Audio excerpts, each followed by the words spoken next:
Rudyard Griffiths here, the publisher of The Hub. Welcome to this, our regular up-to-speed video series. Each day at The Hub, we cover a big topic or issue in the news by connecting with our best contributors and writers. No exception today. We've got Michael Kempa, criminologist, on to talk about his article in The Hub today on the Hogue inquiry. Its final findings are out, and Michael's going to break them down for us. Michael, welcome to the program. Okay, thank you.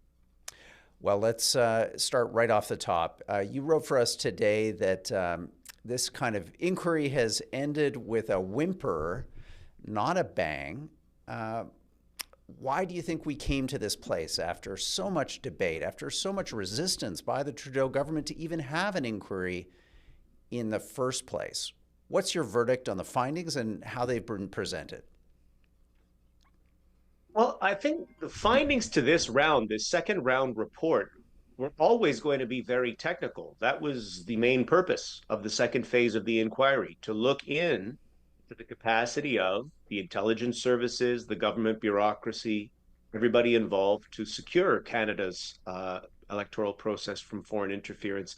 Kind of all the racy stuff about what happened in the past, who may have been involved, what was the extent of people's knowledge of things that had gone wrong. That was in the first phase. So it wasn't really all that surprising that this report was very technical. Furthermore, I mean, the big thing for me was, if this is all there was, what on earth was the reluctance of the political leadership, especially the Trudeau government, who have been more forthcoming right from the outset? Absolutely. Great point.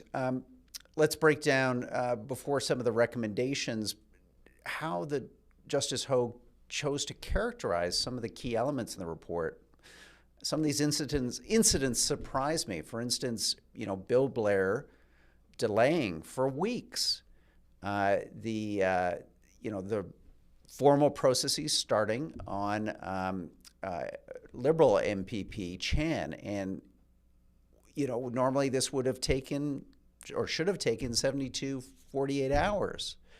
No real comment That's the on norm. Yeah, no real comment on that delay, Michael. No, I'm a little surprised here, maybe a little disappointed that more censure wasn't provided by the justice towards elected officials who didn't live up to the letter or the standard of how these serious national security issues need to be handled. Well, that's a bit. What she basically said was, evidently nobody along that chain was taking it seriously enough, so that when they passed along relevant information for the minister up the chain, at each step, they basically said to themselves, I've done my job if I've passed it to the next person along. Now, obviously, if you're obtaining a warrant, these things are very time sensitive, as Ogue obviously points out. You normally expect it to take about 72 hours. Once you're at a week, once one would think that there would be some follow-up, but there wasn't any follow-up, not for over 50 days. And when you sort of go through the timeline, it's clear once the minister actually got the information, he did sign the warrant within the 72 hours. But why were there those 48 days in between? Nobody really explains that, other than the fact that people just passed it along and said they had done their job. Yeah, well, I think there are some big questions about why those weeks were there, and some of them may be political and therefore outside the scope of the inquiry. Similarly, with regards to the Prime Minister's own behavior, once again, a finding in this report that there were delays, in this case for years, before other parliamentarians, I think of MP Michael Chong, were briefed on the threats that he and his family faced.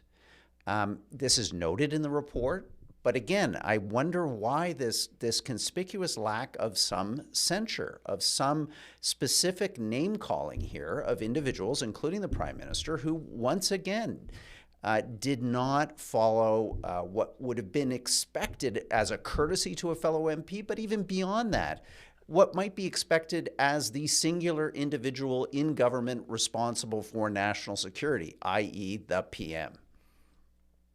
Well, that you would think so. And that's the common sense idea, that would be, if you had that type of information where another MP or parliamentarian was under some form of threat from a foreign state, you wouldn't sort of wait or just trust the usual chain of information.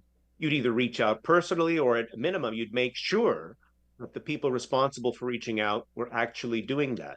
So so people didn't do that. They didn't follow the common sense, in other words. Hogue says basically there are no formal protocols in place for doing that, kind of on the assumption that people would use common sense. But if they're not, he says, put in place the proper protocols so that whenever this happens again in the future, we're not relying on everybody's good sense and sensibility. There's just a protocol in place. Let's talk wrap with just a reflection on some of the other recommendations. One of the key ones here is to kind of tighten up nominations, require proof of citizenship, proof of permanent residency, get kind of cash. I mean, it's hard to believe, in 2025, we're talking about, cash in envelopes slopping around political parties and nominations, but that is the state of affairs. These seem like low-hanging fruit. They seem like sensible things to act on. But as you mentioned in your piece, we have a comatose, brain-dead parliament. Very little ability here, Michael, to do anything, and possibly a spring election staring us a matter of weeks away. All the legislative stuff, forget about it. The institutional reform stuff, you can't do it before an election. I mean, the recommendation, make sure the RCMP is properly staffed and resourced to deal with foreign interference. Okay, well, good luck waiting for that one. We'll be waiting for a decade probably. But on issues of party rules, I mean, if the parties had the will, they could basically do that within a week. They could straighten their rules out, make sure that they hire some form of data vetting company to go through their databases and ensure that the people signing up are doing it, from the addresses that they claim to be doing it and so forth. So why don't they do it? The issue is parties benefit from looser processes because they just get more information about prospective voters and it helps them raise more money. So I get why they do it, but Hogue is saying it just comes at too high a cost to threaten foreign interference.